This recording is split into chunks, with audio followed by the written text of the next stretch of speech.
Hello students, welcome. आज हम पढ़ेंगे effect of substituent on acid strength of substituted aromatic acid. ठीक है, एरोमेटिक एसिड मतलब बेंजोइक एसिड। ओके, तो बेंजोइक एसिड की एसिड स्ट्रेंथ पर क्या इफेक्ट होगा अगर उस बेंजोइक एसिड में सब्स्टिट्यूएंट प्रेजेंट है तो। ठीक है, अब ये सब्स्टिट्यूएंट क्या हो सकते हैं? जो बेंजोइक एसिड में सब्स्टिट्यूएंट प्रेजेंट होंगे वो या तो इलेक्ट्रॉन डोनेटिंग ग्रुप हो सकते हैं या फिर इलेक्ट्रॉन विड्रॉइंग ग्रुप हो सकते हैं। ठीक है, और इनकी एसिड स्ट्रेंथ के तरफ जो एक्टिविटी होगी, ठीक है, वो हम इस ऑर्डर में दिखा सकते हैं कि मिथाइल उससे कम, मिथॉक्सी उससे कम, हाइड्रोक्सिल उससे कम, अमाइन। तो दो टाइप्स के सब्स्टिट्यूएंट यहाँ पर दिखाई देंगे। एक तो इलेक्ट्रॉन डोनेटिंग ग्रुप हो सकता है जो एरोमेटिक रिंग में इलेक्ट्रॉन डोनेट कर रहा है, ठीक है, इलेक्ट्रॉन को पुश कर रहा है। दूसरा सब्स्टिट्यूएंट इलेक्ट्रॉन विड्रॉइंग ग्रुप हो सकता है जो एरोमेटिक रिंग से इलेक्ट्रॉन को विड्रॉ कर रहा है। ठीक है, तो इन दोनों का इफेक्ट क्या होता है? इसका इफेक्ट हमने थोड़ा इसके पहले भी डिस्कस किया है कि एक्चुअली इलेक्ट्रॉन डोनेटिंग ग्रुप जो होता है ये नेगेटिव चार्ज डेंसिटी को बढ़ाता है और जिससे एसिडिक कैरेक्टर जो है ये डिक्रीज होता है। So electron donating group decreases the acidic character of carboxylic acid. ठीक है, कार्बोक्सिलिक एसिड में एसिडिक कैरेक्टर डिक्रीज कब होता है? जब उस कार्बोक्सिलिक एसिड में कोई इलेक्ट्रॉन डोनेटिंग ग्रुप प्रेजेंट है। तो इलेक्ट्रॉन डोनेटिंग ग्रुप क्या करता है? इलेक्ट्रॉन्स को डोनेट करता है जिससे इलेक्ट्रॉन डेंसिटी बढ़ती है और एसिडिक कैरेक्टर जो है वो डिक्रीज होता है। ठीक है, हमने इसके पहले डिस्कस किया है कि कार्बोक्सिलिक एसिड में जो कार्बोक्सिलेट आयन बनता है, जो कॉन्जुगेट बेस बनता है, एक्चुअली उसके स्टेबिलिटी पर एसिडिक स्ट्रेंथ डिपेंड करती है। तो कार्बोक्सिलेट आयन का स्टेबलाइजेशन ज्यादा कब होगा? अगर कार्बोक्सिलेट आयंस पर नेगेटिव चार्ज जो है, ठीक है, वो चार्ज डेंसिटी अगर कम होती है, वो कार्बोक्सिलेट आयन अगर स्टेबलाइज होता है तो हम बोल सकते हैं कि that carboxylic acid is more acidic. That means easily hydrogen H+ ion या easily proton can be release from that carboxylic acid. Okay, अब वो स्टेबिलिटी एक्चुअली डिपेंड करेगा इस ग्रुप पे। तो अगर इलेक्ट्रॉन डोनेटिंग ग्रुप प्रेजेंट है तो यहाँ पर इलेक्ट्रॉन डेंसिटी बढ़ेगी जिससे स्टेबिलिटी डिक्रीज हो जाएगा और एसिडिक कैरेक्टर जो है ये भी डिक्रीज होगा। ठीक है, समझ में आ रहा है? लेकिन अगर उसी जगह इलेक्ट्रॉन विड्रॉइंग ग्रुप अगर प्रेजेंट है तो वो क्या करेगा? एसिडिक कैरेक्टर को बढ़ाएगा। ठीक है, so electron donating group decreases the acidic character of substituted benzoic acid then benzoic acid. Benzoic acid से acidic character substituted benzoic acid का क्या होगा? डिक्रीज होगा, क्योंकि सब्स्टिट्यूटेड बेंजोइक एसिड में सब्स्टिट्यूएंट अगर इलेक्ट्रॉन डोनेटिंग ग्रुप है तो वो एसिडिक कैरेक्टर को डिक्रीज करेगा। यही अगर सब्स्टिट्यूटेड बेंजोइक एसिड में अगर इलेक्ट्रॉन विड्रॉइंग ग्रुप अगर प्रेजेंट है तो उस केस में एसिडिक कैरेक्टर क्या होगा? इंक्रीज होगा। That means substituted benzoic acid in case of electron withdrawing group, ठीक है, is more acidic than benzoic acid. Benzoic acid से वो सब्स्टिट्यूटेड बेंजोइक एसिड जो है मोर एसिडिक होगा अगर उसमें इलेक्ट्रॉन विड्रॉइंग ग्रुप प्रेजेंट है तो। ठीक है, तो इलेक्ट्रॉन डोनेटिंग और इलेक्ट्रॉन विड्रॉइंग ग्रुप जैसे कि हमने थोड़े एग्जांपल्स यहां पर लिए हैं। अब ये जो दोनों इफेक्ट होंगे, मतलब बेंजोइक सब्स्टिट्यूटेड बेंजोइक एसिड का एसिडिटी या एसिडिक कैरेक्टर इंक्रीज होना या डिक्रीज होना, ये जो दोनों इफेक्ट होते हैं, these two effects, both effects are more pronounced in para positions than the meta. Meta position से ज्यादा इसका इफेक्ट कहां दिखाई देगा? पैरा पोजीशंस पे। ठीक है, समझ में आ रहा है? यानी पैरा सब्स्टिट्यूटेड बेंजोइक एसिड ये मेटा सब्स्टिट्यूटेड बेंजोइक एसिड से या तो स्ट्रॉन्गर एसिड हो सकता है अगर उसमें इलेक्ट्रॉन विड्रॉइंग ग्रुप है, या फिर पैरा सब्स्टिट्यूटेड बेंजोइक एसिड ये मेटा सब्स्टिट्यूटेड बेंजोइक एसिड से वीक एसिडिक हो सकता है अगर उसमें कोई इलेक्ट्रॉन डोनेटिंग ग्रुप है। ठीक है, तो दोनों इफेक्ट एक्चुअली पैरा पोजीशंस पर क्या होते हैं? That's are more pronounced than the meta positions. ठीक है, समझ में आ रहा है? तो ये दोनों ग्रुप एक्चुअली एसिडिक कैरेक्टर को शो करेंगे कि कम है या ज्यादा है। ओके, अब बेंजोइक एसिड, ठीक है, बेंजोइक एसिड का फार्मूला सॉरी स्ट्रक्चर जो है हम इस तरीके से लिखते हैं कि COH group, this is attached to the aromatic ring. Okay, this is called benzoic acid. लेकिन इस बेंजोइक एसिड पे अगर कोई सब्स्टिट्यूएंट प्रेजेंट है, और वो कौन हो सकता है? या तो इलेक्ट्रॉन डोनेटिंग ग्रुप हो सकता है या फिर इलेक्ट्रॉन विड्रॉइंग ग्रुप भी हो सकता है। ठीक है, अगर मान लो यहाँ पर इलेक्ट्रॉन डोनेटिंग ग्रुप है तो वो क्या करेगा? वो electron donating group benzoic acid की एसिडिटी को कम करेगा, यानी उसके एसिडिक कैरेक्टर को डिक्रीज करेगा। ठीक है, तो जिस तरीके से मान लेते हैं कि ये बेंजोइक एसिड तो है, लेकिन सब्स्टिट्यूटेड बेंजोइक एसिड मतलब इस बेंजोइक एसिड का एक हाइड्रोजन सब्स्टिट्यूट हुआ है by this electron donating group. ठीक है, जैसे कि मान लेते हैं CH3, okay, and then another substituted benzoic acid is suppose OH, okay, ये भी इलेक्ट्रॉन डोनेटिंग ग्रुप है। तो इस केस में यहाँ पर इनके एसिडिक ऑर्डर क्या रहेगा, एसिडिक कैरेक्टर का ऑर्डर क्या रहेगा। तो एक तरफ तो हमने इलेक्ट्रॉन विड्रॉइंग ग्रुप ले ली, ठीक है, ये सॉरी इलेक्ट्रॉन डोनेटिंग ग्रुप ले ली, ये सब इलेक्ट्रॉन डोनेटिंग ग्रुप है, ठीक है। अब इस तरफ इलेक्ट्रॉन विड्रॉइंग ग्रुप ले लेते हैं, ये इलेक्ट्रॉन डोनेटिंग ग्रुप हो गया, इलेक्ट्रॉन विड्रॉइंग ग्रुप ले लेते हैं। तो जैसे बेंजोइक एसिड का सब्स्टिट्यूटेड बेंजोइक एसिड मतलब यहां से हम एक हाइड्रोजन को सब्स्टिट्यूट करेंगे बाय इलेक्ट्रॉन विड्रॉइंग ग्रुप। जैसे कि हम मान लेते हैं कि NO2 ले रहे हैं, ओके, तो NO2, ओके, उसके बाद और एक ले सकता है जैसे कि क्लोरीन, ओके। तो मैं इस तरह से ले रहा हूं ताकि ऑर्डरली आपको समझने में आसानी हो। Cl ले लेता हूं, ठीक है, और उससे पहले यहां पर सब्स्टिट्यूटेड बेंजोइक एसिड में पैरा पोजीशंस पे नाइट्रो ग्रुप ले लेते हैं, ठीक है। अब इस तरफ जो आपको दिखाई दे रहा है ये कौन है, इलेक्ट्रॉन विड्रॉइंग ग्रुप है, ठीक है, और इस तरफ हमने इलेक्ट्रॉन डोनेटिंग ग्रुप लगा दिया। अब इसकी एसिडिक स्ट्रेंथ का ऑर्डर अगर देखेंगे तो क्या होगा, बेंजोइक एसिडिक तो है ही, लेकिन अगर इस बेंजोइक एसिड में इलेक्ट्रॉन विड्रॉइंग अगर सब्स्टिट्यूएंट ग्रुप प्रेजेंट है तो डेफिनेटली इस बेंजोइक एसिड से इन सब्स्टिट्यूटेड बेंजोइक एसिड की एसिडिटी ज्यादा रहेगी, एसिडिक कैरेक्टर ज्यादा रहेगा, क्योंकि ये इलेक्ट्रॉन विड्रॉल ग्रुप स्टेबलाइज करता है, इलेक्ट्रॉन विड्रॉल करता है, ओके, समझ में आ रहा है। तो यहां पर क्या होगा कि जैसे इलेक्ट्रॉन विड्रॉइंग ग्रुप इलेक्ट्रॉन्स को विड्रॉल करेंगे, इस कार्बोक्सिलिक एसिड का जो कार्बोक्सिलेट आयन बनता है, ओके, तो वो कार्बोक्सिलेट आयन ज्यादा से ज्यादा स्टेबलाइज होगा इस केस में। अब यहां पर ऑर्डर कैसे, NO2, ठीक है, इसको फर्स्ट प्रेफरेंस दे रहे हैं हम देन क्लोरीन, क्योंकि ये यहां पर ग्रेटर देन साइन जो दिया है तो यहां पर ऑर्डर ही बता रहा है, ठीक है। तो NO2 जो होगा ये एक्चुअली सब्स्टिट्यूएंट बेंजोइक एसिड के एसिडिक कैरेक्टर को बढ़ाएगा, किससे, देन क्लोरो सब्स्टिट्यूएंट से। तो डेफिनेटली ये मोर एसिडिक होगा, ठीक है, it is more acidic then this chloro benzoic acid. इसको अपन क्या बोलोगे, पैरा नाइट्रो बेंजोइक एसिड, इसको हम बोलेंगे पैरा क्लोरो बेंजोइक एसिड, ठीक है। यहाँ पर क्या होगा, इसको टॉलिक एसिड कहते हैं, ठीक है, तो पैरा टॉलिक एसिड, और ये हो जाएगा पैरा हाइड्रोक्सी बेंजोइक एसिड। तो ये जो एग्जांपल्स है इसमें nitro benzoic acid, para nitro benzoic acid is more acidic then para chloro benzoic acid. Para chloro benzoic acid more acidic किससे होगा, बेंजोइक एसिड से, ठीक है, समझ में आ रहा है, ओके। इस तरफ क्या होगा, अब इस तरफ CH3OH ये इलेक्ट्रॉन डोनेटिंग ग्रुप है और ये एसिडिक कैरेक्टर को क्या करेंगे, डिक्रीज करेंगे, ठीक है। तो ऑर्डर में देखो CH3 से भी कम एसिडिक कैरेक्टर डिक्रीज, CH3 से भी एसिडिक कैरेक्टर डिक्रीज ज्यादा से ज्यादा कौन करेगा, OH ग्रुप करेगा। तो बेंजोइक एसिड का इस तरफ एसिडिक कैरेक्टर क्या होगा, डिक्रीज होती जाएगा। मतलब अगर ऑर्डर देखा जाए तो orderly para hydroxy benzoic acid ये वीक एसिड रहेगा than carboxylic than benzoic acid, and para nitro benzoic acid is more acidic than benzoic acid. तो ये इनकी एसिडिक स्ट्रेन का एक पर्टिकुलर ऑर्डर होता है, ठीक है, समझ में आ रहा है। और पैरा और मेटा पोजीशंस को जब भी कंपेयर करोगे तो ध्यान रखना है कि पैरा पोजीशंस का इफेक्ट ज्यादा होगा अगर सब्स्टिट्यूटेड बेंजोइक एसिड में, जैसे कि अब यहाँ पर है पैरा टॉलिक एसिड लिया है और ये CH3 ग्रुप क्या है, इलेक्ट्रॉन डोनेटिंग ग्रुप है, तो एसिडिक कैरेक्टर क्या करेगा, कम करेगा। पैरा पोजीशंस वाले सब्स्टिट्यूएंट एसिडिक कैरेक्टर को कम करेगा। इसी के जगह अगर CH3 मेटा पोजीशंस पे होता तो एसिडिक कैरेक्टर थोड़ा उससे ज्यादा होता।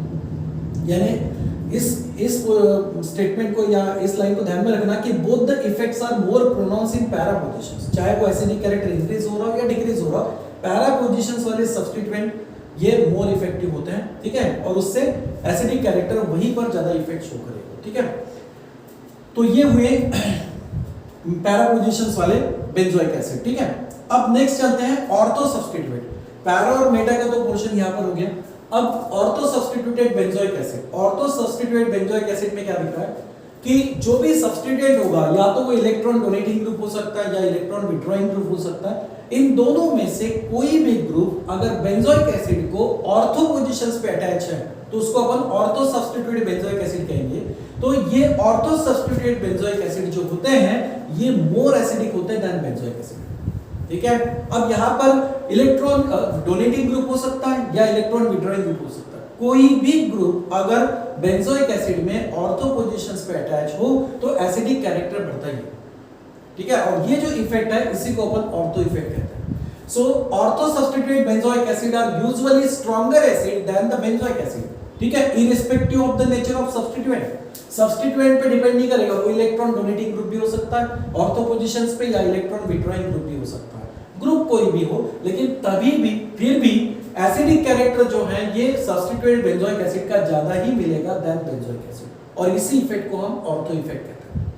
अब ये ऑर्थो इफेक्ट क्यों होता है, इसमें रीजन क्या है कि this is probably due to the combination of steric effect, steric effect and electronic effect, इन दोनों की वजह से यहाँ पर ऑर्थो इफेक्ट शो होता है, और जिससे ऑर्थो सब्स्टिट्यूटेड बेंजोइक एसिड ये मोर एसिडिक होता है देन बेंजोइक एसिड। ठीक है, अब जैसे फॉर एग्जांपल अगर हम बेंजोइक एसिड की बात करते हैं, ठीक है, तो ये हो जाएगा बेंजोइक एसिड COOH, ओके, ये हुआ बेंजोइक एसिड।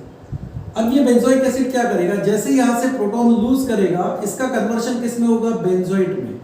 ठीक है, इसका कन्वर्शन किस में होगा, बेंजोइट आयन में। ओके, इस तरफ ऑक्सीजन पे आएगा नेगेटिव चार्ज, और ये हो गया बेंजोइट आयन।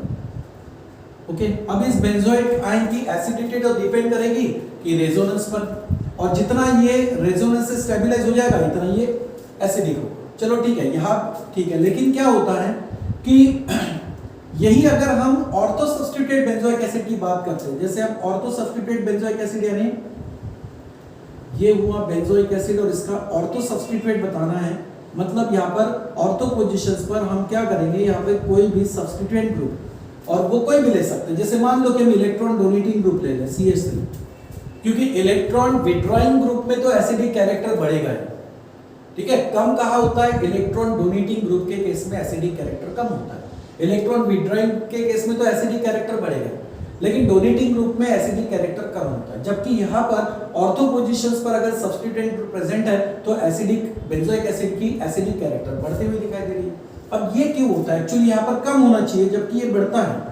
ठीक है, तो इसके पीछे रीजन क्या है कि यहाँ पर क्या होता है, मैंने कहा कि this is probably due to the combination of steric and electronic factor. तो होगा ये कि इसका अगर मान लेते हैं कि यहाँ से अगर हाइड्रोजन यानी प्रोटॉन लूज हो गया, तो प्रोटॉन लूज होने के बाद इसमें कार्बोक्सिलेट आयन का फॉर्मेशन हो जाएगा। ओके, समझ में आ रहा है, कार्बोक्सिलेट आयन का फॉर्मेशन होगा। अब होगा ये कि इस इलेक्ट्रॉन पर इलेक्ट्रॉन पेयर है, और सॉरी ऑक्सीजन पर इलेक्ट्रॉन की पेयर है, नेगेटिवली चार्ज है, तो ऑर्थो पोजीशंस पे कौन सा ग्रुप है, CH3, और ऑर्थो पोजीशंस पे जो कंपाउंड है, ठीक है, यहाँ पर क्या होगा, ऑर्थो पोजीशंस पे जो मिथाइल ग्रुप है, ठीक है, ये एक्चुअली क्या करता है, यहाँ पर स्टेरिक इफेक्ट शो करता है, मतलब ग्रुप यहाँ पर जो है CH3, यहाँ पर एक तरीके से इलेक्ट्रॉन क्लाउड होगा, कार्बन 3 हाइड्रोजन से अटैच होगा, इलेक्ट्रॉन क्लाउड होगा, और इस इलेक्ट्रॉन क्लाउड की वजह से इस नेगेटिव चार्ज के साथ में, यानी कार्बोक्सिलेट आयन के साथ में, ठीक है, इस कार्बोक्सिलेट आयन के साथ में CH3 ग्रुप क्या करेगा, यहाँ पर स्टेरिक इफेक्ट शो करेगा, एक रिपल्शन होगा, और इसी रिपल्शंस के वजह से यहाँ पर कार्बन यानी एक एरोमेटिक रिंग का, बेंजीन रिंग का कार्बन है, और ये कार्बोक्सिलेट आयन का कार्बन है, तो यहाँ पर स्टेरिक इफेक्ट की वजह से क्या होता है कि ये जो कार्बन जो बॉन्ड है, ये बॉन्ड यहाँ पर ट्विस्ट होता है या फिर रोटेट होता है। ठीक है, यहाँ पर क्या होता है, रोटेशन। अगर रोटेशंस के पहले बात करें तो यहाँ पर ये जो डबल बॉन्ड में पाई इलेक्ट्रॉन्स है और एरोमेटिक रिंग में जो पाई इलेक्ट्रॉन्स है, इनका रेजोनेंस हो सकता है। ठीक है, यहाँ पर पाई इलेक्ट्रॉन जो कॉन्जुगेशंस कर सकते हैं, लेकिन होता क्या है, यहाँ पर इस कार्बोक्सिलेट आयंस के इलेक्ट्रॉन और एडजेसेंट जो यहाँ पर ऑर्थो पोजीशंस पे मिथाइल ग्रुप दिख रहा है, इनमें एक स्टेरिक रिपल्शन होता है, और जिसके वजह से यहाँ पर कार्बन के बीच का बॉन्ड क्या होता है, रोटेट। अब रोटेट होने के वजह से, ठीक है, यहाँ पर बेंजीन रिंग का जो पाई बॉन्ड इलेक्ट्रॉन्स है, ये इलेक्ट्रॉन इस ऑक्सीजन और कार्बन के पाई इलेक्ट्रॉन से कॉन्जुगेशन नहीं कर पाता, या फिर वहां पर रेजोनेंस नहीं कर पाता। समझ में आ रहा है, तो ये इस वजह से क्या होगा, अब ये कार्बोक्सिलेट आयन अगर ट्विस्ट हो गया, ये जो बॉन्ड है, ये बॉन्ड एंगल अगर रोटेट हुआ, तो यहाँ पर एरोमेटिक रिंग का पाई इलेक्ट्रॉन इस ऑक्सीजन और कार्बन के बीच में जो पाई इलेक्ट्रॉन है, इसके साथ कॉन्जुगेशन से रेजोनेंस नहीं बनाएगा। ठीक है, और उसी वजह से यहाँ पर सिर्फ अब ये जो कार्बोक्सिलेट आयन है, ये स्टेबलाइज किससे होगा, दो equivalent hybrid structures, sorry resonance structures. समझ में आ रहा है, इसमें मिथाइल ग्रुप का कोई रोल नहीं है। ठीक है, सिर्फ इतना ही रोल है कि मिथाइल ग्रुप से क्या हो रहा है, यहाँ पर इस इलेक्ट्रॉन्स पर रोल नहीं है, मतलब है, लेकिन खास बात क्या है कि इसका जो डोनेटिंग इफेक्ट है, इलेक्ट्रॉन डोनेटिंग ग्रुप है तो इलेक्ट्रॉन डोनेटिंग जो इफेक्ट है उसका इस पे इफेक्ट नहीं हो रहा है। एक्चुअली मिथाइल ग्रुप्स का इलेक्ट्रॉन क्लाउड बेंजोएट यानी कार्बोक्सिलेट आयन ये जो है इसके इलेक्ट्रॉन्स क्लाउड पर रिपल्शन एक्सर्ट करता है, जिससे कार्बन कार्बन के बीच का बॉन्ड क्या होता है, ट्विस्ट होता है। ठीक है, अब जैसे ये बॉन्ड ट्विस्ट या रोटेट होगा तो उस वक्त बेंजीन रिंग के पाई इलेक्ट्रॉन इस कार्बन के और ऑक्सीजन के बीच जो पाई इलेक्ट्रॉन है इसके साथ यहाँ पर कॉन्जुगेशन या फिर बोल सकते हैं कि रेजोनेंस नहीं कर पाते। ठीक है, समझ में आ रहा है। पाई बॉन्ड इलेक्ट्रॉन और ये पाई बॉन्ड इलेक्ट्रॉन में रेजोनेंस हो सकता है जब ये एक ही प्लेन में हो तो, लेकिन यहाँ पर स्टेरिक रिपल्शंस की वजह से यहाँ पर रोटेशन होता है और ये दोनों पाई इलेक्ट्रॉन क्लाउड जो है ये एक ही प्लेन में नहीं आते, जिसकी वजह से इनमें रेजोनेंस नहीं बनता। जबकि यहाँ पर क्या हो सकता है, यहाँ पर ये हो सकता है, इस केस में अगर देखा जाए तो यहाँ पर ये हो सकता है कि पाई इलेक्ट्रॉन यहाँ पे शिफ्ट होंगे और यहाँ से ऑक्सीजन इलेक्ट्रॉन पेयर को अपनी तरफ खींच सकता है। मतलब बेंजीन रिंग से यहाँ से इलेक्ट्रॉन इस कार्बन की तरफ शिफ्ट हो सकता है, जो यहाँ पे पॉसिबल नहीं है। और इसी वजह से इसका क्या होता है, ये जो कार्बोक्सिलेट आयन है ये carboxylate ion equivalent resonance structure से क्या होता है, स्टेबलाइज हो जाता है। ठीक है, यहाँ पर इक्विवेलेंट रेजोनेंस स्ट्रक्चर से ये क्या होता है, स्टेबलाइज हो जाता है। मतलब यहाँ पे क्या होगा कि ऑक्सीजन ये इलेक्ट्रॉन पेयर यहाँ शिफ्ट कर सकता है तो ये ऑक्सीजन यहाँ से पाई इलेक्ट्रॉन अपनी खींच सकता है। ठीक है, तो इसके दो इक्विवेलेंट रेजोनेंस स्ट्रक्चर बन सकते हैं और जिससे ये मोर स्टेबल हो सकता है। ठीक है, समझ में आ रहा है, ये हो जाएगा। इसी का दूसरा इक्विवेलेंट अगर स्ट्रक्चर देखा जाए तो ये हो जाएगा oxygen single bonded with carbon and this one oxygen is double bonded and then this is aromatic ring along with this methyl group। तो ये दो इक्विवेलेंट रेजोनेंस स्ट्रक्चर्स के वजह से ये जो कार्बोक्सिलेट आयन है, ओके, सब्स्टिट्यूटेड बेंजोइक एसिड का जो बेंजोएट आयन है ये क्या हो जाएगा, मोर स्टेबल। समझ में आ रहा है। ठीक है, ओके, तो ये फर्क है। यहाँ तो रेजोनेंस हो सकता है लेकिन यहाँ पर बॉन्ड जो है वो रोटेट होने की वजह से रेजोनेंस यहाँ पर पॉसिबल नहीं होता। और यहाँ पर दो इक्विवेलेंट रेजोनेंस स्ट्रक्चर सिर्फ इसके बीच में बनेंगे, यानी ये जो COO आयन है इनके बीच ही यहाँ पर दो इक्विवेलेंट रेजोनेंस स्ट्रक्चर्स बनेंगे और जिससे ये कंपाउंड क्या होगा, ज्यादा स्टेबल होगा। ठीक है, सब्स्टिट्यूटेड बेंजोइक एसिड का बेंजोएट आयन ज्यादा स्टेबल होगा as compare to benzoate ion of benzoic acid. ठीक है, और इस वजह से यहाँ पर ये ऑर्थो इफेक्ट की वजह से हम बोल सकते हैं कि अगर हम बेंजोइक एसिड और यहाँ पर इस ऑर्थो सब्स्टिट्यूटेड बेंजोइक एसिड का अगर एसिडिक स्ट्रेंथ मेजर करें, ठीक है, तो जैसे कि ये हो जाएगा, ओके, ये हो जाएगा CH3, ओके, इसको अपन बोल सकते हैं ऑर्थोटॉलिक एसिड। ठीक है, इसको क्या बोलेंगे, ऑर्थोटॉलिक एसिड। और एक होगा बेंजोइक एसिड। ठीक है, तो इन दोनों में अगर एसिडिक स्ट्रेंथ कंपेयर करते हैं तो orthotoluic acid is more acidic than benzoic acid, ये मोर एसिडिक होगा। समझ में आ रहा है। तो ऑर्थो इफेक्ट से ऑर्थो सब्स्टिट्यूटेड बेंजोइक एसिड ये मोर एसिड होता है, स्ट्रॉन्गर एसिडिक होता है देन बेंजोइक एसिड। ठीक है, यहाँ पर स्टेबलाइजेशन ज्यादा होगा इससे कंपैरेटिवली, और इसीलिए orthotoluic acid is more acidic than benzoic acid. ठीक है, बेंजोइक एसिड से ये मोर स्टेबल होगा। समझ में आ रहा है। तो इस तरीके से हम कंपाउंड्स के क्या कर सकते हैं, एसिडिक स्ट्रेंथ को हम ऑर्डरली अरेंज कर सकते हैं। ठीक है, अब जैसे कि एक ऑर्डर और देख लेते हैं। जैसे ये है बेंजोइक एसिड, ओके। अब इस बेंजोइक एसिड का हमने देखा सब्स्टिट्यूएंट ग्रुप अटैच हो किस पोजीशंस पे, ऑर्थो, मेटा और पैरा। अब तीनों को कंसीडर करते हैं। देखो जैसे कि यहाँ पर ऑर्थो पोजीशंस पे CH3 ग्रुप लगा दिया तो इसको अपन बोलेंगे ऑर्थोटॉनिक एसिड, ओके। ये हो जाएगा बेंजोइक एसिड, ये हो जाएगा बेंजोइक एसिड। ठीक है, ऑर्थो हो गया। दूसरा कंपाउंड्स ले लेते हैं। ठीक है, दूसरे कंपाउंड्स में यहाँ पर हम सपोज पैरा पोजीशंस पर CH3 ग्रुप अटैच करें तो इसको बोलेंगे पैराटॉलिक एसिड। ठीक है, पैराटॉलिक एसिड। और एक हो सकता है मेटा पोजीशंस पर। ठीक है, तो CH3 ग्रुप यहाँ पर मेटा पोजीशंस पे अगर अटैच है तो इसको बोलेंगे मेटाटॉलिक एसिड।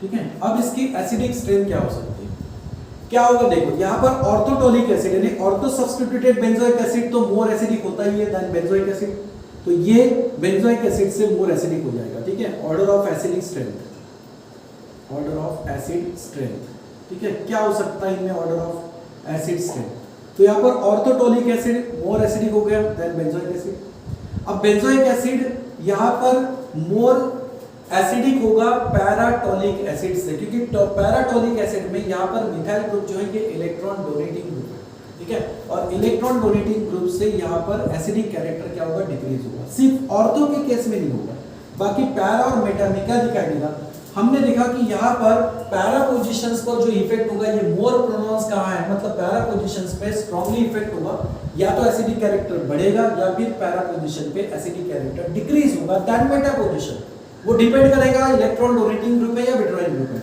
ये इलेक्ट्रॉन डोनेटिंग ग्रुप है तो एसिडिक कैरेक्टर डेफिनेटली डिक्रीज करेगा। किससे डिक्रीज करेगा, ये इस मेटाटोनिक एसिड से भी यहाँ पर एसिडिक कैरेक्टर क्या होगा, कम होगा।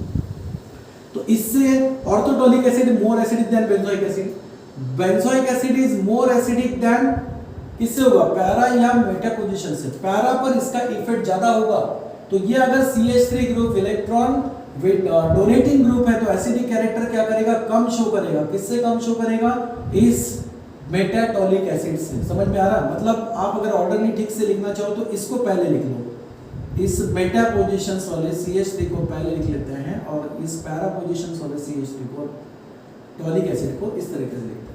तो यहाँ पर मेटा से भी ज्यादा इफेक्ट किस पे होगा, पैरा पोजीशंस पे, और इलेक्ट्रॉन डोनेटिंग ग्रुप है तो एसिडिक कैरेक्टर डिक्रीज बताएगा, यानी सबसे कम वीक एसिड ये होगा पैराटोनिक एसिड, ठीक है। उससे थोड़ा ज्यादा एसिड हो सकता है मेटाटोनिक एसिड, ठीक है, उससे थोड़ा ज्यादा एसिडिक कैरेक्टर कौन शो करेगा, मेटाटोनिक एसिड। उससे ज्यादा होगा बेंजोइक एसिड, और बेंजोइक एसिड से भी ज्यादा एसिडिक कैरेक्टर कौन शो करेगा, ऑर्थोटोनिक एसिड। हालांकि इस पे इलेक्ट्रॉन डोनेटिंग ग्रुप है, लेकिन फिर भी ये एसिडिक कैरेक्टर ज्यादा ही शो करता है, और उसके बारे में भी यहाँ पर डिस्कस किया है, ठीक है, समझ में आ रहा है। तो ये है effect of substituent on acid strength of substituted aromatic acid, that means benzoic acid. Okay, समझ में आया बेटा, चलो थैंक यू।